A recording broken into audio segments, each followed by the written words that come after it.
Morning. Morning.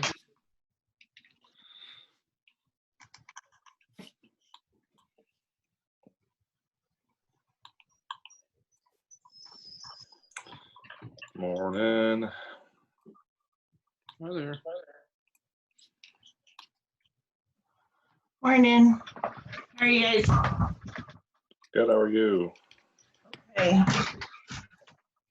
It feels very early for some reason. Yeah, that's A little dark out there. I'm gonna go refill my coffee. I'll be back.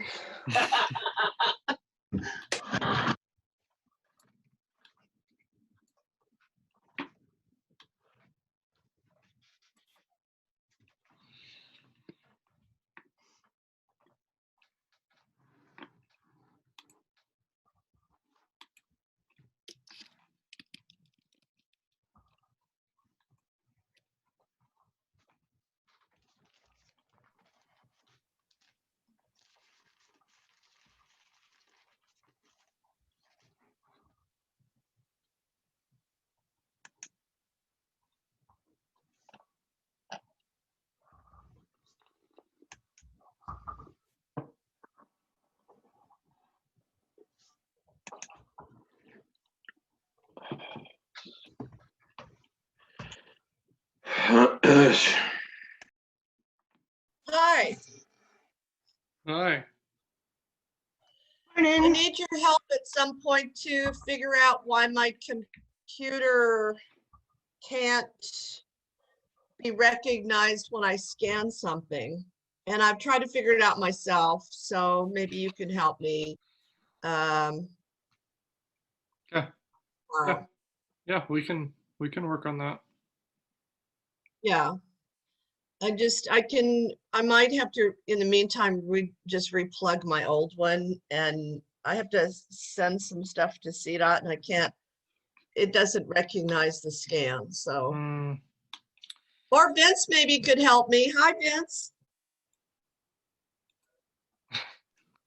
What's a scan?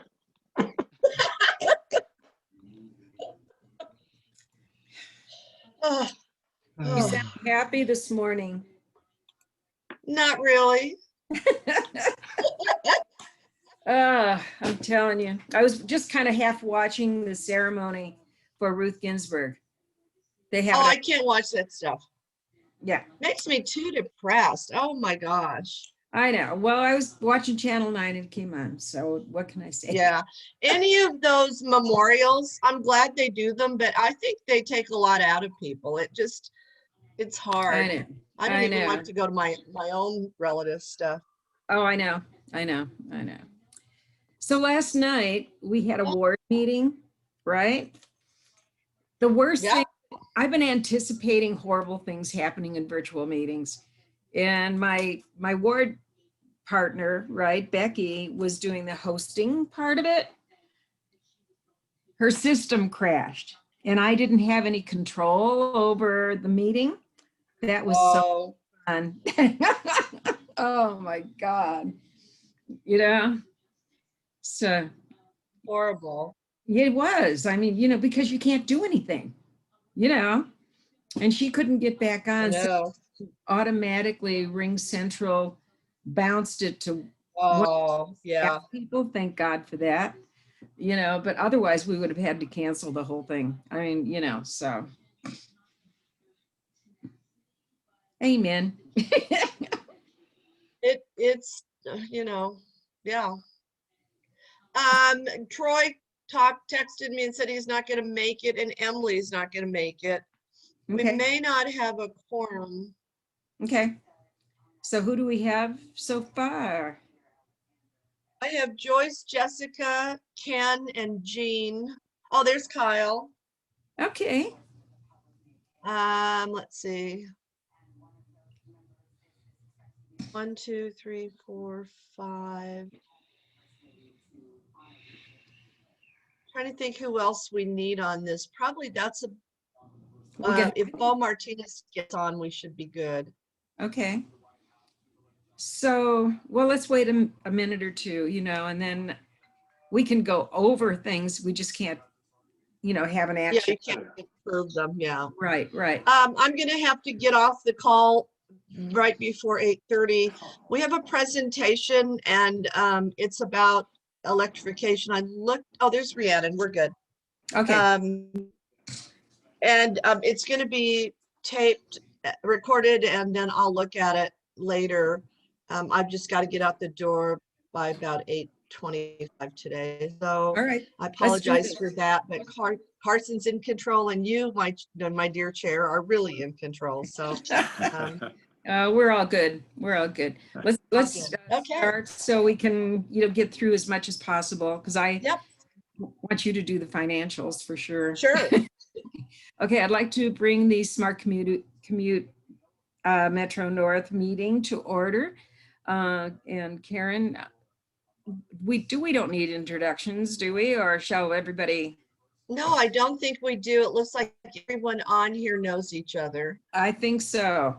So let's move next to the approval of the August minutes. Has everyone had a chance to take a look at them? Are there any changes?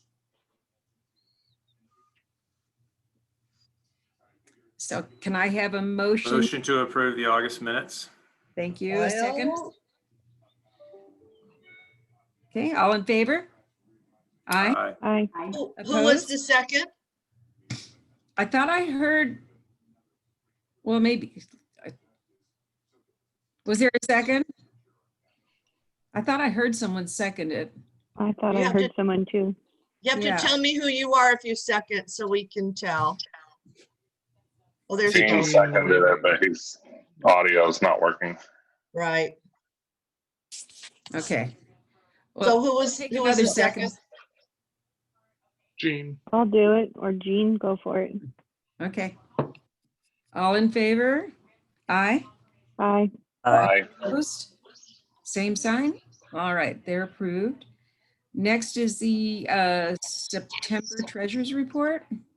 Yeah, so we're in pretty good shape. Our current balance is 42,721. We still have about 22,000 in outstanding invoices that will come in. Some of those are just monthly invoices to flex right into CMAC. Memberships are coming back in. I'm excited about that. No unusual expenditures other than you will see under IRS payroll withholding. My accountant didn't hold out enough last month, and I noticed it when I was reconciling the bank statement, and so she had to at the end of that month she had to go back in and take the rest out, and then of course the monthly one came out, so that's why it's almost $7,000 in withholding, which is half of what it, or twice what it usually is. But other Okay. than that, no outstanding expenditures. This Shine On Bikes, which is the swag that we bought, $2,500 is reimbursed through our marketing grant with RTD. And so unless there's any questions, I think we're in pretty good shape this month, and we'll start working on the budget starting next month. It'll be a trick to decide how to build a budget for next year, not knowing what kind of monies are coming in. It's interesting, the TMOs, we've discussed this before, the TMOs in the Denver metro region get $20,000 each for local match from the city of Denver, and they've been notified that that money is going away next year, that they will not get that local match money from Denver, and that's worrisome. We did talk to RTD, and they have kept intact the 20 grand that they give us for marketing next year. They feel like they get a lot of value for that 20 grand, that we do a lot of marketing for them for 20 grand. So all of us in the TMO world will get that marketing money, but I think it's it lets you know what's coming up there. As people are looking at their budgets, they're thinking, okay, where can I cut this? And it's interesting because Denver has said, well, it's a membership, but actually it's not a membership as a infusion of local money to unleash other funding streams like CMAC funding, which requires a 20% match. And so it's not just saying, hey, this is a nice philanthropic organization, let's give them 20 grand. let's give them enough money so they have the tools to do the job that we don't have to hire someone to do. And particularly in Denver, I think it's a short-sighted, but I think those TMOs are going to fight against that on Friday when they meet with the city council.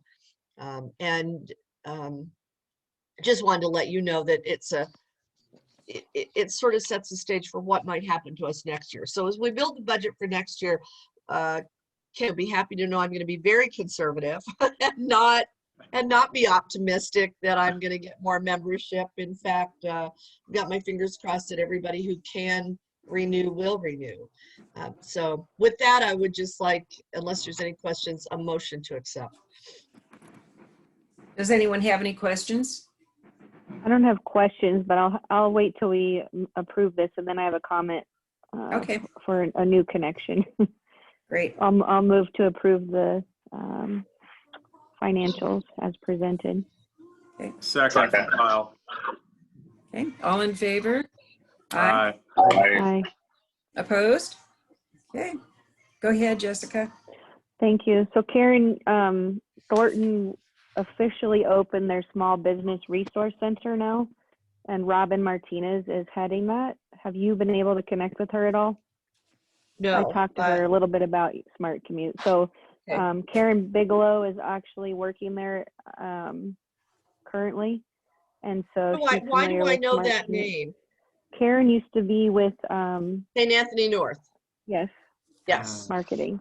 So I've spoken with them about, making sure that we have Smart Commute in there, because if we're going to be working with small businesses, new small businesses especially, we want to make sure right away we have that connection going forward. And so Alianza is a part of their partnership, as is Mikasa. And Okay. so I think it's a really great partnership all around. So I'm going to just reconnect them with you and Perfect. give them your email and phone number so they can reach out. Great. Thank you. That's great. Thank you. All right, next we have Transform and Commemorative Book Update. So I'm going to turn this over to, oh, there you go. I'm going to turn this over to my wonderful colleagues, Tammy and Carson, who've done all the work on this. My Baby Takes the Unlined Train is a take on an old song, yes. And Tammy came up with this little logo on here that looks pretty cool, I think. Carson's working on a lot of the content for Transform. So Carson, you want to give a quick update on where we're at? Sure. Yeah, this logo looks great. I will say Tammy came up with this in a pinch last night, so I really appreciate that. It's really amazing she can do that in like an hour.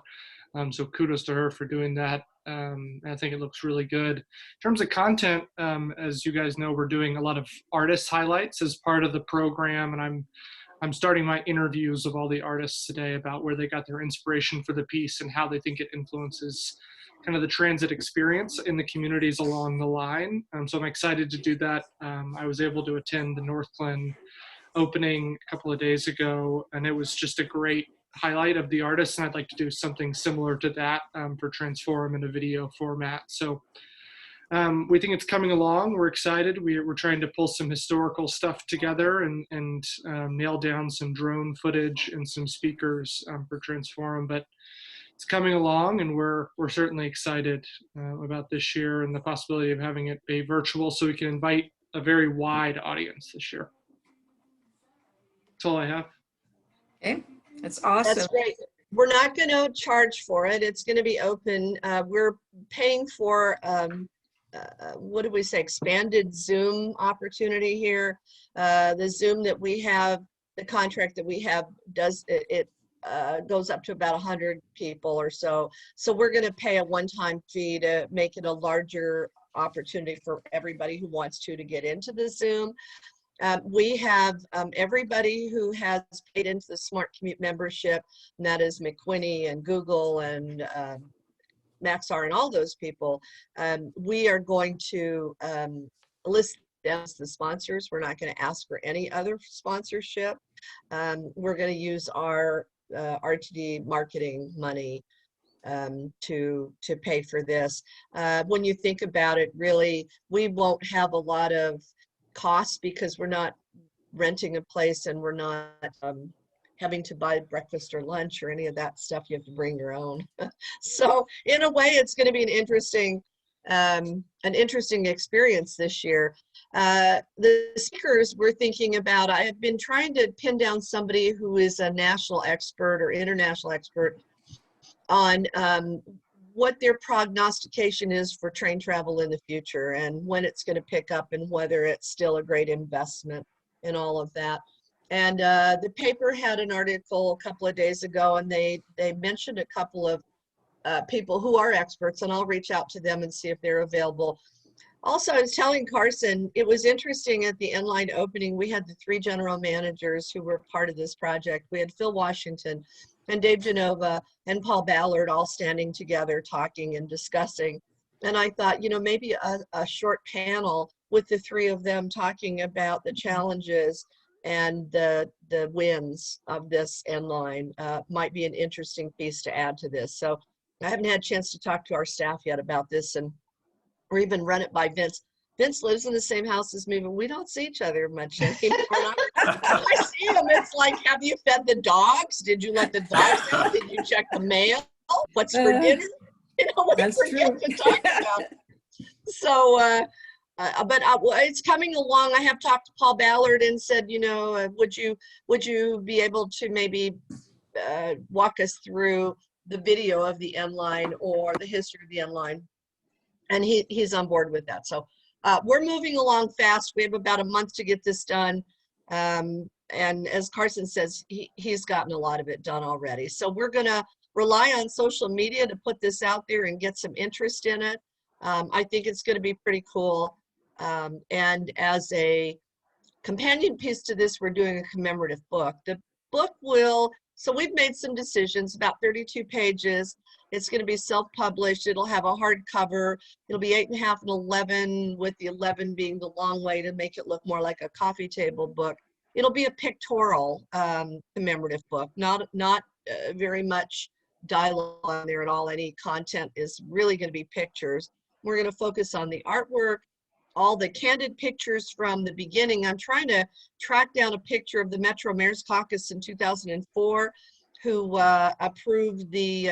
supported the approved initiative to put fast tracks in place to begin with. You'll recognize a lot of familiar faces in that photo if I can pin it down.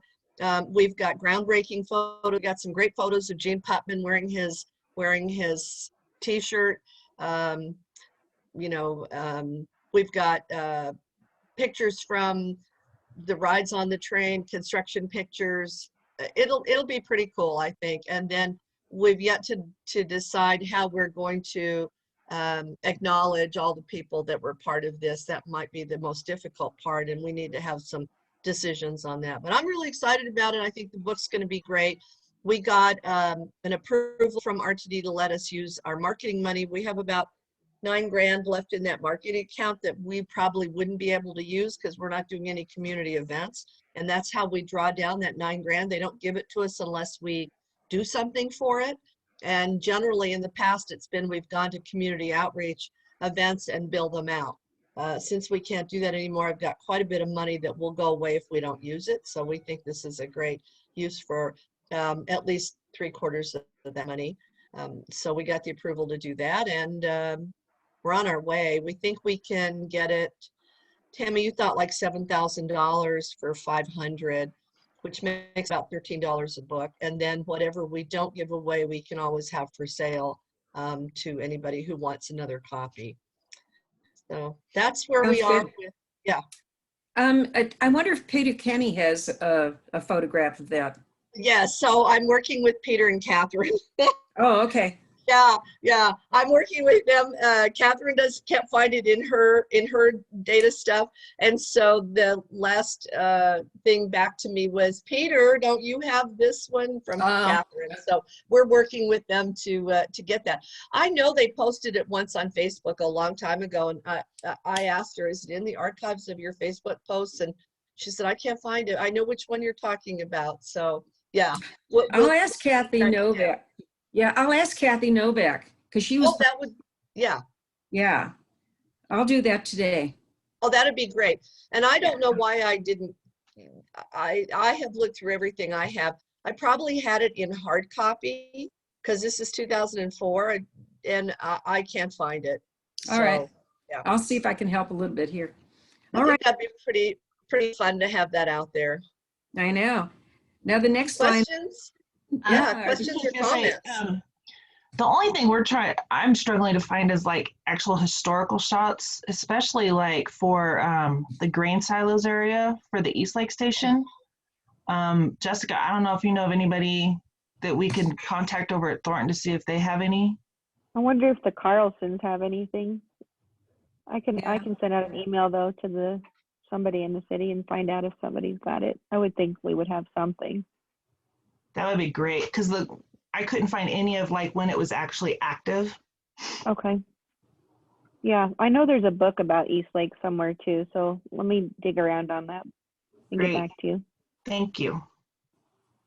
And Great. if anybody has some really cool historical National Western photos, send them over. Those will make some great shots. We've got some. It's just the historical is the only part we're really lacking. But we've got some great footage and some great shots. It's going to be a really cool looking book. Good. All right. Anyone else? All right. Next, the most exciting thing that happened the last few days, the end line. Yeah, so I don't know if Vince are you still on, Vince? I'm here.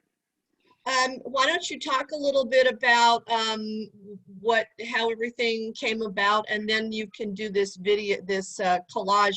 We have pulled in tons and tons of pictures here, but we wanted to give you an opportunity to say something. Well, thanks. I appreciate that. So yeah, very exciting news for all of us in the north, but don't forget we've got 5.5 more miles to go. We're not going to give up on that. So, but for now, we're very excited to have the end line open, and I have to give a lot of credit to Paul Ballard, our interim general manager. You know, when he came on, that was his #1 goal, was to get this commuter rail line open. He did it during a pandemic, and it's here. It's pretty exciting. So last week, Thursday, we had a number of different train rides for media, for board and senior leadership, and for local elected officials. Many of you were on board all of that, and it was great. So our opening was on Monday and went smoothly without a hitch. You know, you guys that were there, it was kind of odd, wasn't it? I mean, a socially distanced grand opening, all sitting in chairs and parking slots and spaced out. And it's unfortunate we couldn't have had a bigger a celebration, but you know, the important thing is that this train is here, and I have a strong feeling that people, once they start using it, are going to be drawn to it and will continue to use it. All right, let's play the collage. This is a collage from the volunteer that did the drone shots at the City of North Clinton's opening. There's no sound, but I thought it was worth showing. Somebody in the background sing "My Baby Takes the Morning Train." Yeah, I didn't get that far. And for you, those of you watching, I can narrate. That's the train. There's a train. That's anyway, not I the thought it train. was pretty cool. Yeah. So I have a lot of photos here. You guys are welcome to narrate as I go, but I'm just going to flip through if that. I lost my thing. The middle one, that's over at East Lake. Mm-hmm. On the left, you've got Troy Whitmore and Lynn Geisinger, board members. On the right, Paul Ballard and Troy Whitmore. In the there's center, the you're smart truly, commute and people. there's the smart commute team on the left, and a couple cute people being photobombed there by Jessica Sandgren on the right. Some more directors on your left: Kate Williams, Doug Tisdale on the center, and Ken Mihalik on the right. Our train operator on the right there did a great job, smooth as silk. So there's a bunch of you guys again having a nice ride. I don't know who that is on the left. This is the Northglenn artist that did the horses Whoa, behind. Oh, how nice. cool. Those are so cool. And there's a ribbon cutting taking place at one of the stations. I don't recall.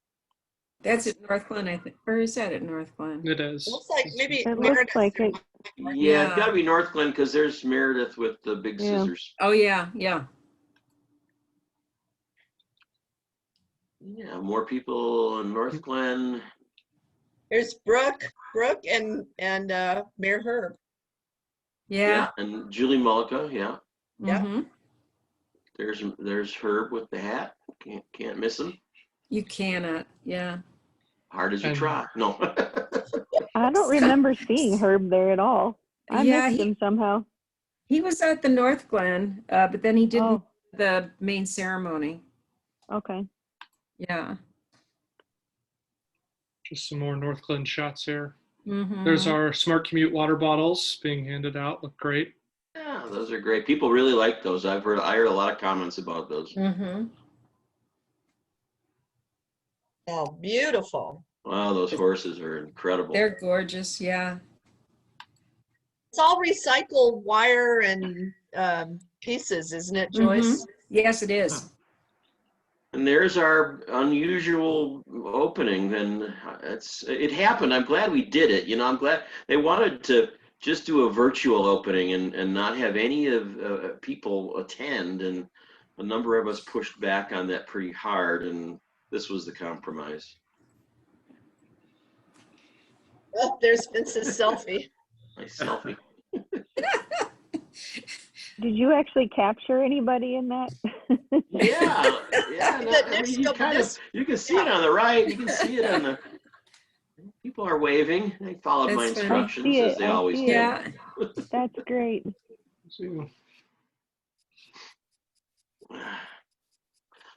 Some RTD and Federal Railroad Administration people on the left. A couple more of us on the right. Unveiling of the plaque that will go up at East Lake. Emma Pinter on the right. Yeah.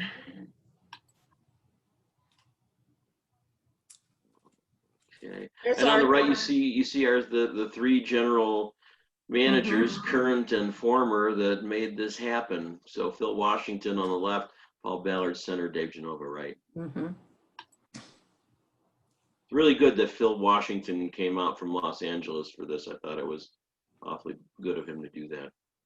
Another ribbon cutting. Who's holding the scissors? I can't tell. Meredith, I think it's It looks Thornton. like Jan, so it's Thornton. Yeah. Oh, it is Jan, yeah.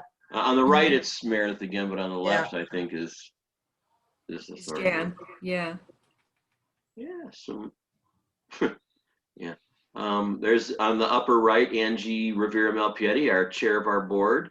Great shot of her. And on the left, we have the executive committee plus one and the three general managers again. Another shot of the board members in attendance. I think that's it. You'll Great. notice Chantel's missing. Chantel, who's on the board, has tried to stop the end line from finishing, stop the money in FISA. She's a one-person determined director to, I don't know, eliminate us up in the north, I guess. She was busy, organizing the 10-person protest yesterday at Union Was she? Station. Yeah. Our 14-to-1 director.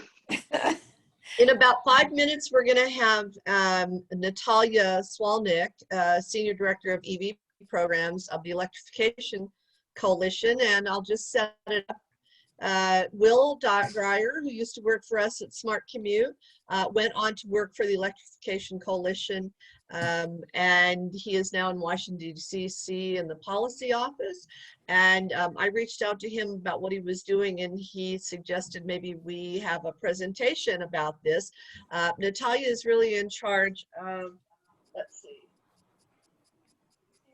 charge of this electrification roadmap that examines challenges facing electrification, including battery technology and cost, infrastructure financing, regulatory requirements, electric power sector interface, and consumer acceptance issues. And I think her presentation will be a good one. She'll be on here in about 4 minutes. And we're going to record this so anybody who wants it sent to them can get that sent to them. I am going to step out now. I've got to leave. And maybe Jessica, you could, until Natalia gets on, you could talk a little bit about your experiences yesterday in writing the end line with a group of seniors, and some of the things that you encountered that are challenges that are related to the end-line infrastructure. I think it's good for us to know those kinds of things, and I'm hoping that RTD can help you do something to reduce those impacts on seniors. Until people use it, you don't sometimes know, but you would think these guys were experts on ADA and all of that. So Jessica, if you wouldn't mind talking about that, that'll be great. And I'm signing off. Thanks, everyone. All right, thank you. Great. All right, so yeah, it was an interesting, I mean, as you know, we're all super excited to ride that end line, and so far I've ridden it every day. But I didn't think about it through the lens of someone who maybe has a disability or using a wheelchair, or so I rode yesterday with the seniors over at Crossing Point, which is our senior affordable apartment complex over here, which is right across the street from the 104th station. And so they were so excited to have the station there and be able to go downtown and have lunch. And so I didn't expect to hear what I ended up hearing. And so right away we get there, and I parked really close because you can park pretty close to the platform. But when we got out of the car, and I didn't think about this the other day either, there isn't a direct way to get right up to the platform. And so, you know, the ramp entrance is pretty close to the parking lot, but it's a very long ramp going the opposite direction of the platform, or of the platform where you would actually enter the train. And it's pretty steep. And so I'm sure it is ADA compliant, because I don't think we would have had it. I would hope so. I don't think the ramp would have been the way it was if it wasn't compliant. But it makes me wonder, how long are they allowed to make the ramp for? It's really long. And so you go up one way, far away from the platform, and then you actually have to turn a corner and go back up to get to the platform. And so the woman that was with me walking, she has myopathy in her leg, and she was having a hard time getting up that ramp. She couldn't take the stairs. And so then we got on the train, and several of the neighbors from her apartment complex were on the train. And they said, you know, this is great, but we're probably never going to ride this because our friends either have to use a walker or are in a wheelchair. And they said they're never going to get up that ramp. They're going to be too tired, or it's going to take a half an hour for them to push themselves up that ramp. And so on the way back, I walked out of the train with her, and I really started thinking about it. And it was, it's extremely long and steep. And I thought, you know, people who are older and maybe don't have the strength to get up this ramp, I don't see it happening. And so that was my experience with them. But when I got home last night, I got a phone call from a resident who's handicapped. And he told me that he was on the train.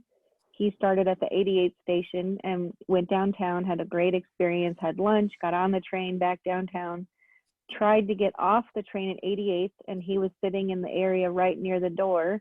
And by the time he was able to stand up and get to the exit, the door shut on his cane, and he was forced back into the train, holding on to the railing, and ended up having to take it to the next station because he couldn't get off in time. And so he got off the train at the 104th station, and they said, well, we can send a shuttle for you, because he was afraid to use the train now. And then nobody came for him. And so it makes me wonder, I don't even know what we could do at any of the stations at this point, because, I mean, they're built. And so short of putting a lift or something in, I don't know what we can actually do for them. but it does make me think about the future mobility and walkability of our city and any of the stations. If this is the issue, you know, maybe we really should have had somebody in a wheelchair or a walker use those platforms and use those ramps before we made them that long or approve them to be that long, because, you know, if we want them to use this, it has to be accessible for them. And right now it just isn't. So I don't really know what the solution is. It's probably going to be expensive. I don't know what RTD's thoughts are. Obviously they can leave the door open longer, which will help with some of those issues, but it is pretty quick. And so if you're elderly and unstable and need a few extra minutes to get up out of your seat and then off the train, if you can't get off the train safely, number one, that's going to be really problematic. And number two, they're going to be afraid to use the train. So I don't know. I threw it out there last night at our council meeting in my public comments that we really need to start focusing on these issues as a city, because I want our city to be accessible and walkable as a whole, especially now that we do have this transit option.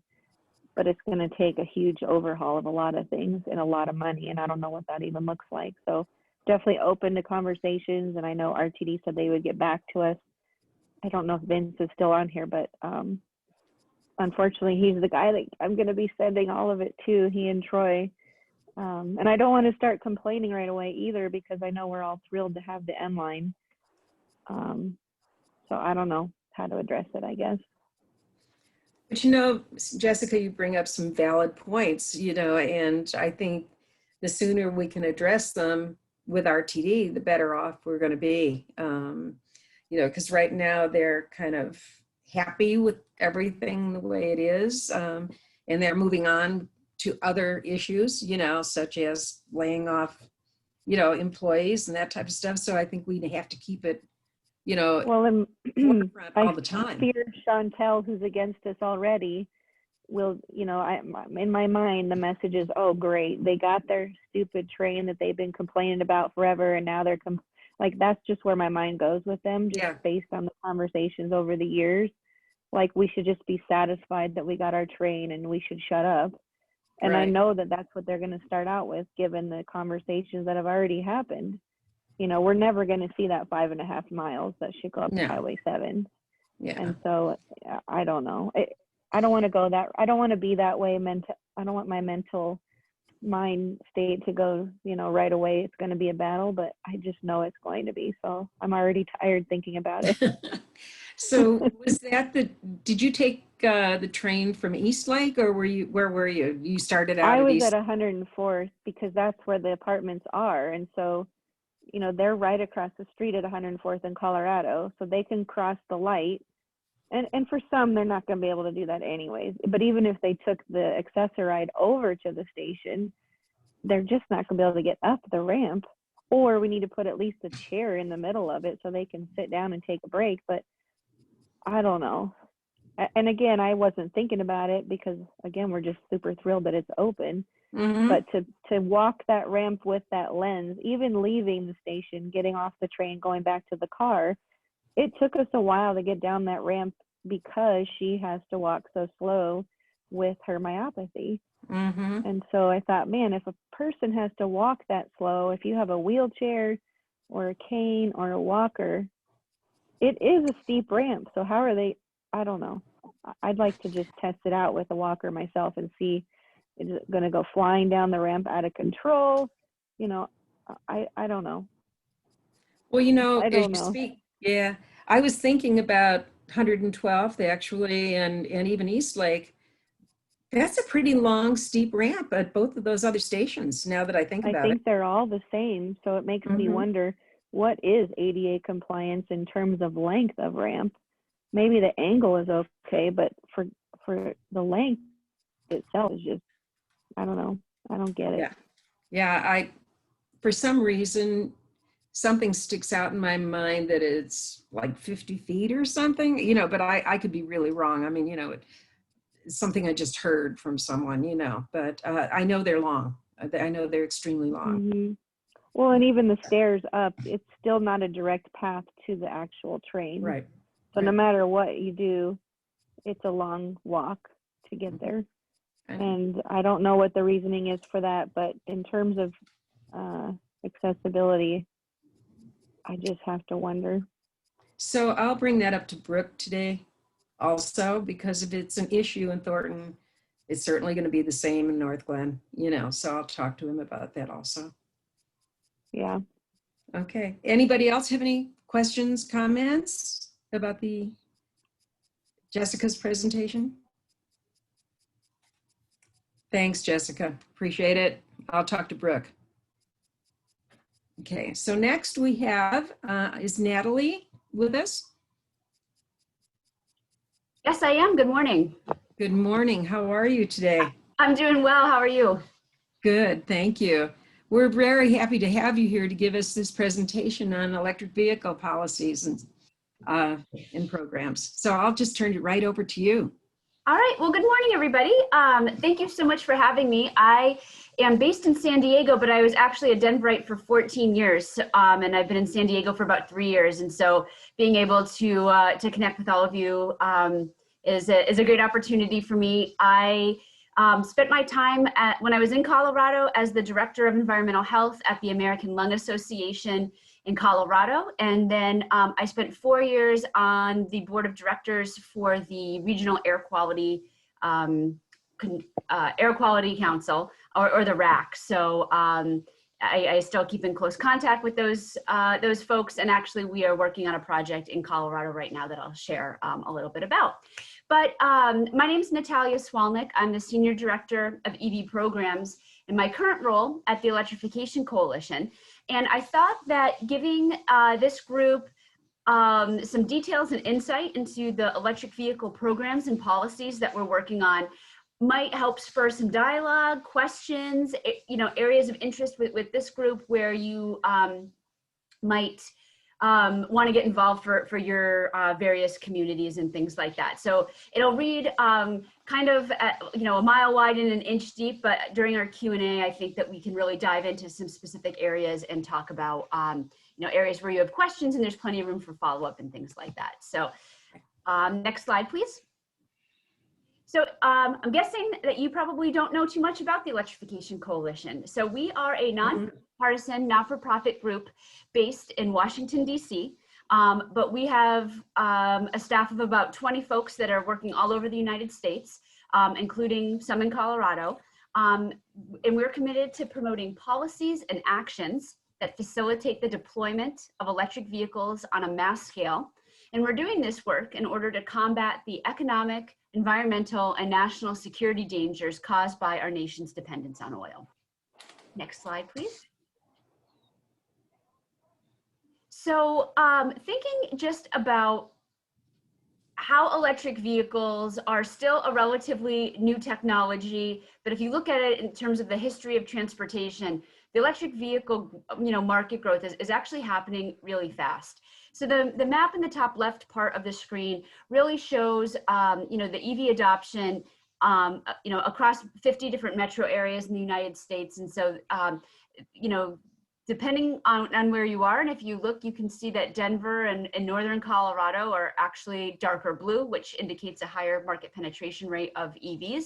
But in metro areas, there's some that are still on the low end of the adoption curve with less than 1% of EVs as a percentage of new vehicle sales, and then you have some metro areas where they're topping 10%. In 1900, you can see that this is a picture of New York's Fifth Avenue in New York City, and you can see that horse and buggy was the predominant method of transportation in that era. And then looking just 13 years ahead to 1913, same street, and you can see that there's really, if you squint really closely, you can see that there's not a horse in that picture. And so, the rapid, development of horseless carriages, really happened quite rapidly, and we are hoping to see, the same things happen with EVs. That curve on the bottom left part of your screen just shows EV sales by year, all the way through last year.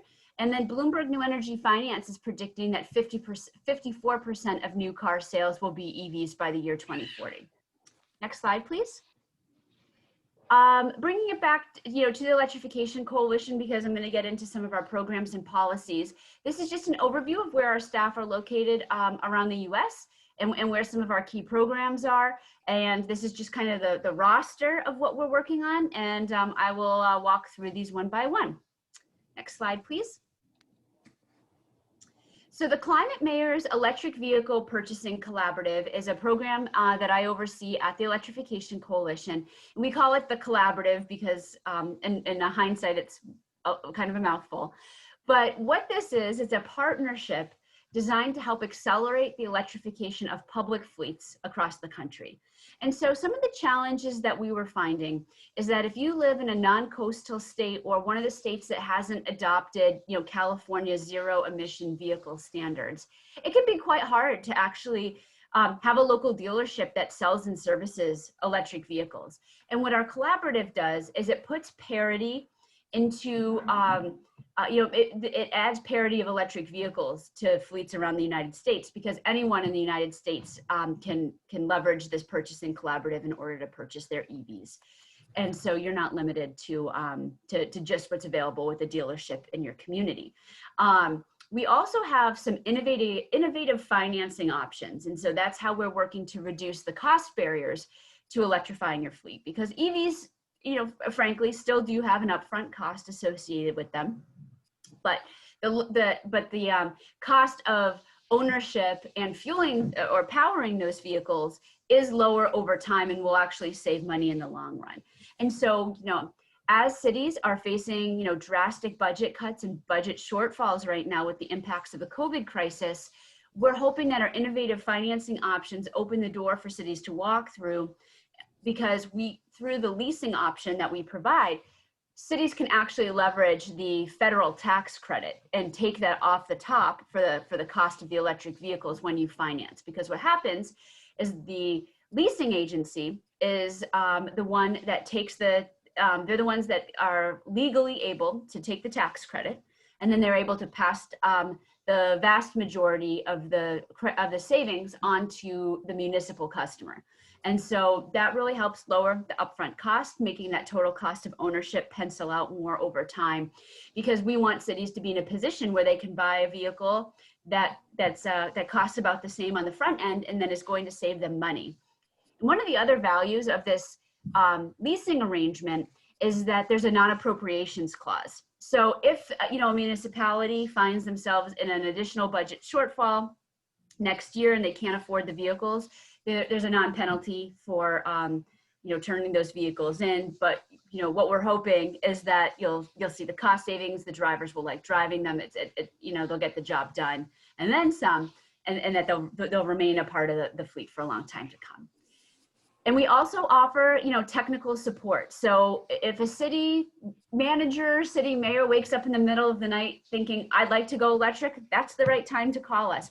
But if a mayor, fleet manager, et cetera, has already gotten the electric vehicles and without our help, but is having trouble getting the drivers to actually drive them, that's also the right time to call us. So we can really help anywhere on that continuum, because there's just a great deal of support that we can give to cities, so that, because the total cost of ownership in that business case is only going to pencil out if the vehicles are driven enough, because the high mileage is going to pencil out to a lower cost per mile than an internal combustion engine counterpart, and that's what we want to see. Next slide, please. I wanted to highlight our work on the American Cities Climate Challenge, which is a role that we have taken in partnership with Bloomberg Philanthropies, and they have funds for 25 U.S. cities to deepen and accelerate their efforts to tackle climate change and promote a sustainable future for their residents. And so Denver is actually a member, is one of the 25 awarded cities through the American Cities Climate Challenge. So you can see that there's really two pathways through this program. There's the building pathways, which our work is, more in the transportation pathways portion, and we're working to electrify vehicles. And so our role in all of this is to focus on mode shift. So how can we move more people into buses, light rail, biking, walking, etc., and then electrify what remains, because there's always going to be people where those models don't work or aren't the right fit. And so, you know, we want to reduce single occupancy vehicles and the individual car ownership model. But for those who need it and need to utilize it, we would like to electrify that segment of the market. Next slide, please. So we have a variety of consumer adoption programs that we work on around the United States. If you've heard of Drive Electric Northern Colorado, that's a program that my organization founded and runs and maintains in the Fort Collins and Loveland area. And Rochester EV Accelerator is another accelerator community project that we have managed. And that translated into our work with the nation's first smart city, which is Smart Columbus. And Drive Electric Orlando is our EV rental car program. And so what all these programs have in common is that we're raising awareness and consumer acceptance of electric vehicles through direct consumer engagement. And we're doing this by normalizing electric vehicles in cities and in commercial vehicle operations, by demonstrating the wide availability of charging stations and the build out of the EV charging network. We're able to eliminate perceived range anxiety, and that really leads to more consumer acceptance of EVs once people feel more confident in their ability to charge. We're expanding access to charging through workplace charging programs or destination charging. And then our next expansion point for our EV rental car program is through the Colorado Energy Office, through a pilot that we literally just kicked off last week with the airport in Eagle County. So how can we get electric vehicles to service the ski country area? And you know, can we then bring that sort of program out to DIA? Next slide, please. We also have done a bulk of EV road mapping exercises around the country. So these are just some tiles that are screenshots of the work that we have already done. So you'll see our electrification roadmap, which was published in 2009. You know, 11 years later, we find that document actually still really holds up, and a lot of the principles in that document have actually been the impetus for a lot of the programs that we have run. So the electrification roadmap project is, or the document actually set up our accelerator communities, because it said, what if you have a community that does all the things right and we really attack the entire EV ecosystem in one specific area? And that concept led us to the implementation of those EV accelerator communities in Northern Colorado, in Rochester, New York. We also recently completed a transportation electrification study for the city of Raleigh, North Carolina. Boston, which is the big B that you see on your screen, has yet to publish their EV roadmap, but we spent about 5 or 6 months working with them on theirs in late 2019 and early 2020. And then we just recently kicked off our EV road mapping project with the city of Washington, DC. So what all of these projects have in common is a few, key pillars. So what we'll look at is a fleet procurement analysis. So we'll analyze a city's fleet, trying to understand where light duty EVs can get the job done. We're really growing into how we can do the same for medium and heavy duty, but also school buses and transit buses. We're going to be launching a tool probably in October. So it's really exciting that we actually have one of the first tools that is going to be able to compare light, medium, and heavy duty vehicles all in the same tool. Right now, it can be hard to do kind of this apples to oranges comparison, but we're working with a consultant and we think we might have cracked the code on it. So we'll be releasing that here in about a month. We also conduct market assessments and forecasts. So understanding what EV growth has looked like and where we expect it to go. Washington, DC has a target of 25% of all new vehicle sales being electric by 2035. So we'll be working with them on what the steps they need to take, what the policy levers that they're going to pull need to be in order to get there. We're also continuing this really important discussion of how we center equity in vehicle electrification. because making sure that people of all races, backgrounds, income levels, all neighborhoods within a city have access to electric vehicles and are receiving the same benefits to transportation electrification is really of key importance to us. And so we want, some of those solutions are not single car ownership, which I think is where a lot of these models have looked in the past. So how can we institute a low-income car sharing program where all the vehicles are electric?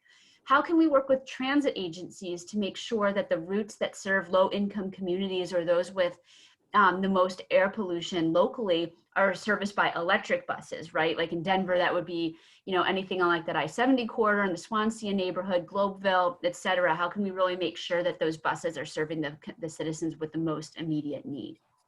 Again, we look at policy development. What statutes, rules, et cetera, need to be passed in order to really make these things a reality so that you have policy that's driving the implementation. Because these onesie, twosie solutions are just really not going to get the job done when a city like Washington, D.C. has a 25% target in just 15 years. And so targets and goal setting and really putting together like these incremental goalposts that we want to be hitting along the way will help us keep us on track and make sure we have that accountability. Next slide, please. So this is actually a good transition into the state policy work that the EC is working on. So we just launched a state EV policy accelerator program in some priority states, and those are Nevada, North Carolina, Michigan, Pennsylvania, and Virginia. So you might be looking at this and noticing that Colorado is not on here and wondering, why not? And so we did quite an analysis. And so we had to balance our selection between the states where there's political will to get these things done, where Colorado certainly is, and also where's not a lot happening, like where do they really need our help? And we felt that Colorado has it has some great things already happening, and so our efforts might not be as impactful. So I'll talk to you about some of the things that we're doing in those states. So next slide, please. So this is something that no matter where you live, you can access. And this is a toolkit that we recently published, which is called the Achieve Toolkit 4.0. So you know it's good when it says 4.0. And what it is, it's a comprehensive national toolkit with model policies. And these policies are for those at the state, local, and utility level. And it includes detailed examples of where some of these policies are working. And we did this in conjunction with our partners at Fourth, Plug-in America, and the Sierra Club. And so there's 6 types of stakeholders that this toolkit is really developed for. And so those would be for governor's offices and state agencies, legislators, transit agencies, those in the regulatory or utility space, and for cities and local governments. And so this is a great model to really take a deeper dive on some of these policies. And I'll talk about some of those policies in greater depth. Next slide, please. So bus electrification policies, I've pulled out a couple key things from this report trying to meet the needs of what I think this group would be interested in. So some of the model incentives and targets that we explore in greater detail in that toolkit are transit fleet emission or procurement targets, how VW funding can be allocated for school buses because in normal times, so many students are taking school buses to school. And I don't know if you guys have ever seen that air quality data when they attach the monitors to the kids' backpacks and the amount of diesel exhaust that they're exposed to when they get on the bus. So electric buses for school for pupils is a great application. Investigating carbon credit markets and how those can be leveraged to help pay for some of these solutions. How setting 0 or low emission zones in communities can be a policy that's really driving the implementation, how clean fuel standards can apply to communities, what voucher incentive programs look like and where they've been successful, how to leverage CMAQ funding. And I know, from my prior life as being an air quality regulator, that's something that is leveraged quite heavily in Denver, especially as you are, struggling with the attainment of the federal ozone standards. Fleet rate design. So how can the utility couple right rate with fleets in order to make sure that the cost to charge doesn't go through the roof. The pay-as-you-save model pays an on-bill financing. So how can how can the savings be leveraged to help fund the upfront cost of a bus? And then green bonds. And so this chart on the right is what transit agencies are doing, and it looks like the formatting got messed up a little bit in there, so I apologize. Next slide, please. So opportunities for charging and infrastructure rates. I know I want to make sure that you guys have the opportunity to ask questions, and for the webinar organizers, I can go a couple minutes past 9 if that helps. I know I originally had a hard stop, but that got moved. So just looking at things like EV-ready buildings, how can EV-ready buildings actually drive, transformation of the EV market? How can we set rates that are going to address demand charges and really incentivize fleets to charge? What can utilities do with charging stations to promote investment in charging? Offer rebates and things like that. And then I know California, everyone's different than California. I've lived in both states. I see the differences firsthand. But how can something like a low carbon fuel standard be modeled so that it becomes like the right solution for, Colorado and other states? Next slide, please. I also want to touch on the work that we're doing in freight electrification, because this represents a huge opportunity to electrify a segment of the market that is traditionally not very clean. And freight electrification actually has a lot of legacy fleet. There are vehicles, from 20, 30 years ago that do not meet emission standards that are still operating on the road. And so we are working on a pilot project right now in order to advance fleets in their electrified operations for medium and heavy duty, anything from point to point delivery, like warehouse to storefront, but also looking at class 8 long haul.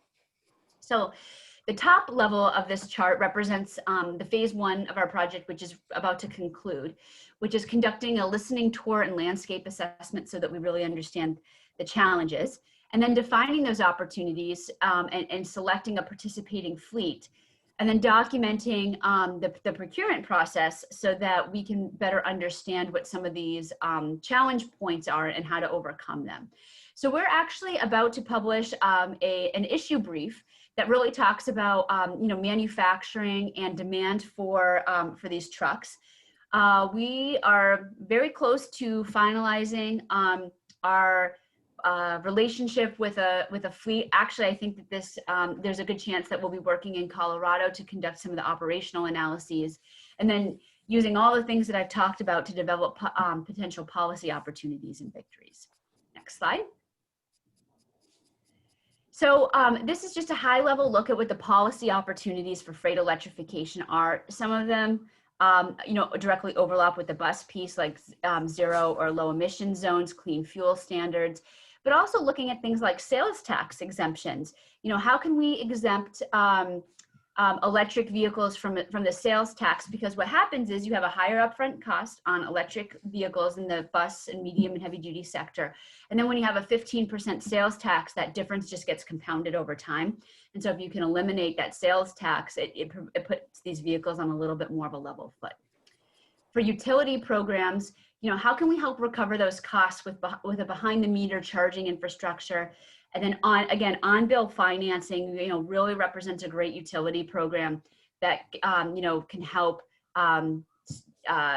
save cost over time. And that's what that pay-as-you-save model is. Sorry, the bottom looks like it's a little bit cut off, but I imagine you'll be able to see these slides when they get sent out. Next slide, please. And this is I'll touch on this really quickly. As I mentioned, our solutions to increasing production and sales of electric trucks. That issue brief is going to be released here in October with challenges and strategies sourced from a variety of freight industry stakeholders. Next slide. So this is my last slide. So this is just really next steps, because I really like to end all my presentations with a call to action about how we could work together, how we could have follow-up dialogue about some of the things that I've talked about. So if any of the programs that I've shared with you, have made your light bulb turn on, they sound like things that perhaps your local communities would be interested in, I really encourage you to follow up with me. Anything that can be done to publicize that Achieve EV Toolkit 4.0 is a great next step, because as I mentioned, there's 5 key audiences that can really benefit from using that toolkit. We're also looking to start thinking about our second issue brief on the freight electrification topic. So if there's ideas that you have, things that you think need to be addressed, please bring those ideas to us. We'd love to consider them as we're developing our next issue brief. We're also looking for additional fleet partners where value can be added for medium and heavy duty electrification. So if there are commercial fleets and that you guys are working with that you think could benefit from some technical expertise, those things that I talked about in a previous slide about freight electrification, I would love to make the connection so that we can really help a small cohort of fleets move forward with these efforts. And then we're also holding EV state policy boot camps.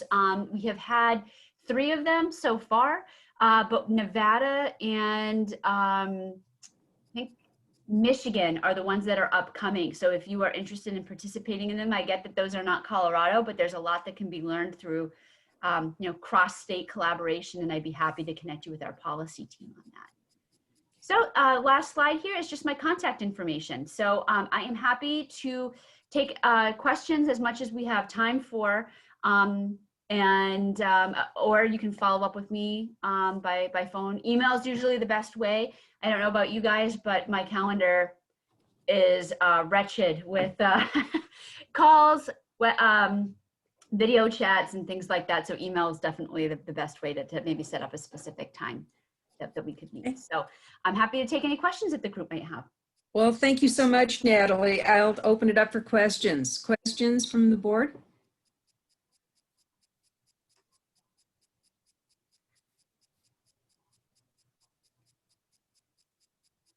Hi, Natalie. This is Kyle. Thank you so much for presenting this.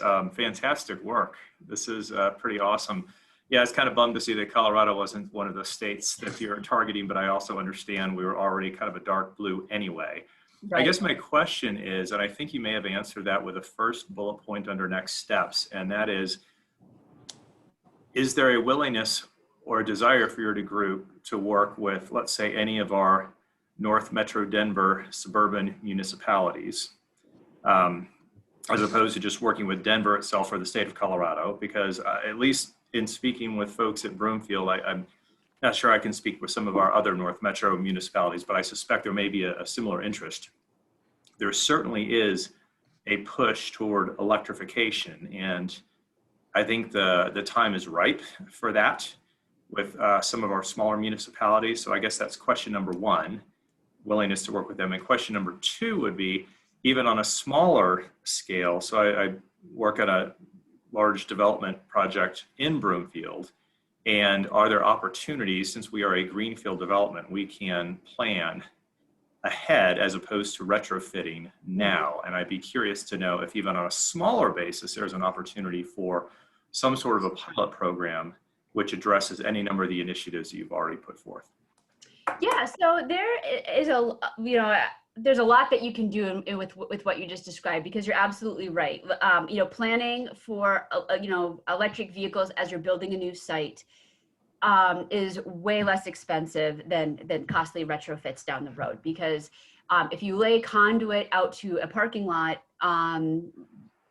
to accommodate future EV charging stations, that's much less expensive than if you have to go, dig up concrete later on in the process. And so, the most cost-effective EV charging stations are those that are near the electrical panel or, utility room, that are, dual pedestal, or like one pedestal with more than one charge cord, that are wall mounted. Those are the things that are, the least expensive.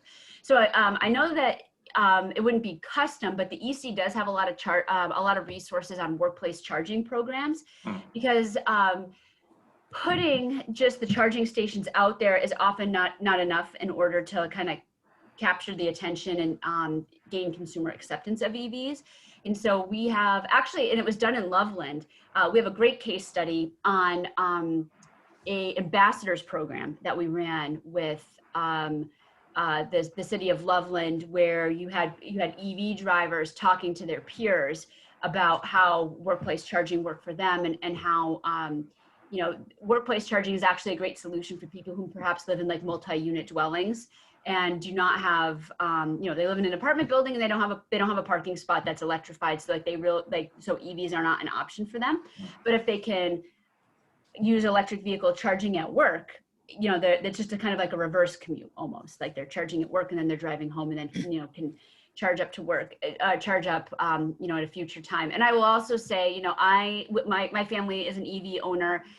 We probably only charge our EV every third night. And so that's, I think, a really common misconception is that people need like one-to-one charging stations because they're going to need to charge every single day. My Chevy Bolt has 240 miles of range, and we're not driving 240 miles a day, and so the need to charge it every day is it's just not necessary. And so I think that there's a lot of things that we could do to give you guys the information as you're building out this site, to bring down the cost of what you're doing, and then also, like, once you put it in, how do you get that investment back by actually getting people to use it? Yeah. Cool. Thank you. Anyone else? I saw a question come in about the gas tax issue, and I'd like to address that one. That one's from Jean. I will say that electric vehicles do not pay gas taxes, and so that is definitely true, unless you have a plug-in hybrid electric vehicle, which is like a Chevy. They don't make them anymore, but like I think people are really familiar with like the Chevy Volt, which pays which uses both gas and electric. And so smart policy would dictate that electric vehicle fees, which Colorado does have, it's $50 per year.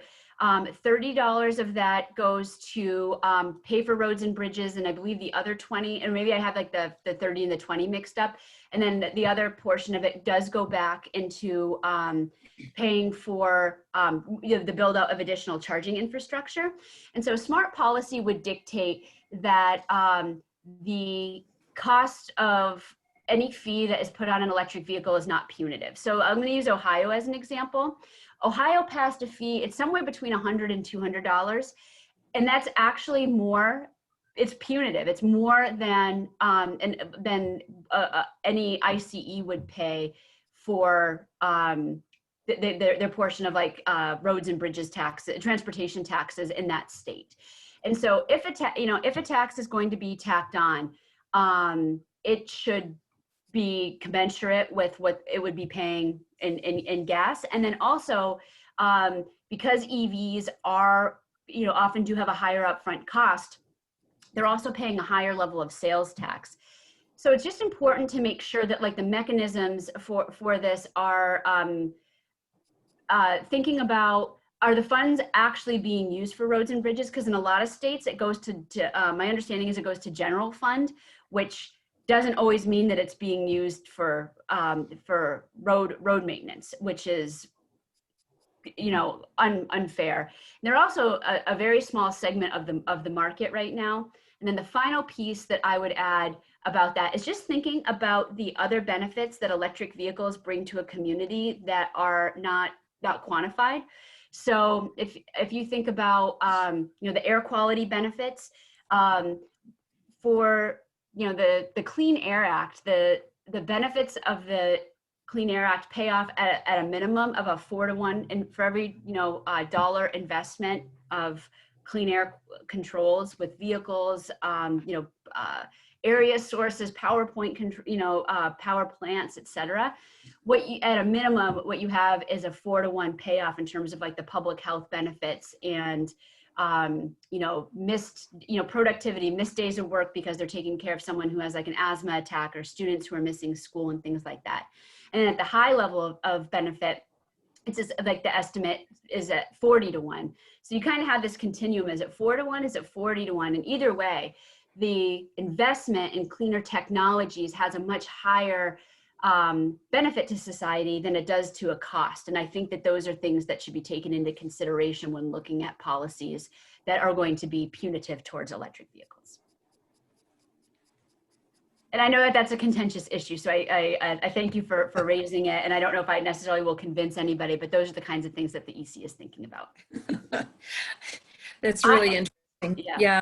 I see that there's a follow-up comment about vehicle miles traveled fee. Yeah. I actually, you know, I know that politically mileage-based user fees are incredibly unpopular, but I actually, in terms of parity, and this is not the Electrification Coalition's opinion, this is my opinion, I actually think that that is probably like the most fair, but there's just a lot of privacy concerns about that where people don't want, but it's funny because people are like, I have privacy concerns. OnStar, show me how to get to my next location. So it's really funny that people have concerns about privacy for things that they don't want, but they're okay with it for the things that they don't want. And I just, you know, there are some pilots out there that have been done. I feel like Washington State did a pilot on mileage-based user fees. So, you know, I will end with this. The struggle is real. Like there's some things that I think are actually the most fair to consumers, but very politically unpopular. And so you have to think about how you bridge the gap in all of those things. That is so true. You know, and it's interesting because we had a council meeting this past Monday, and actually this topic came up. And so we're doing a bit of research about electrifying our different vehicles and just environmental air quality as it stands right now, just looking at, you know, the world on fire, basically, you know. So there's so many of these different avenues we can go through. I think the biggest issue that was brought up for at least our city the other night was the cost, you know, for the conversion from in the fleet. But it's definitely something we're talking about. I'm happy to hear Denver's talking about it. I think we all are, you know, it's just a matter of what we can do, you know, with our budgets, at least with this point, so. Mm-hmm. Absolutely, and if there's anything that my organization can do to really help understand what those costs can be over time, I'd be happy to do it. So we can do a pretty detailed fleet analysis on you know, to help understand that. So I'm looking through our CRM right now, and I know that that Colorado and the Denver metro area is more than just Denver. So I'm looking at which cities actually are participating in the Climate Mayor's EV Purchasing Collaborative. So you've got Boulder in there, Cortez, Colorado, Denver's in here, Fort Collins. Sorry, I'm scroll. Oh, of course, now I'm scrolling too fast.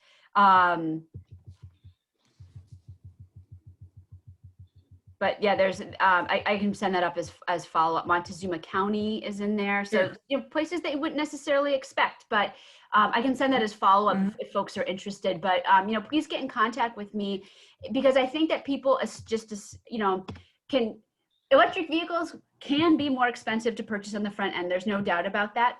But we have a lot of things in place that can help bring that cost down and then really make a business case pencil out over time. And I think that that's really important. All right, thank you. I know I will share your information with our city manager for sure. Please do. Thank you so much. Yeah, thank you. I appreciate it. You're welcome. Anyone else? Yeah. Well, one other question, right. if I could, Natalie, and that is you had mentioned the possibility of electrifying the school bus fleets.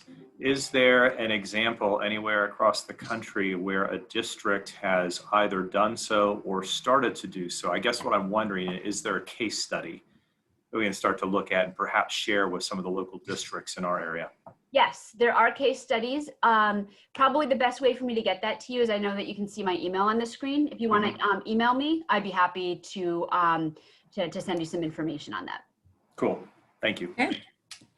Thank you. And yeah, and I think that's all I have. I appreciate it. I'm definitely, like I said, going to share with our transportation person and the city manager, as well as, you know, whoever else I talk to. So I think this is exciting. It's a long road ahead of you, though. Yeah, absolutely. If it was easy, I wouldn't have a job, as how I always like to say it. So I feel like my future employment prospects are secure.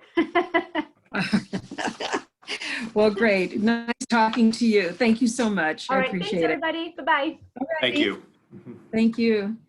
So is there anything else that the board wants to bring up before we adjourn? I hear nothing. So thank you so much for attending, and see you next month. Take care.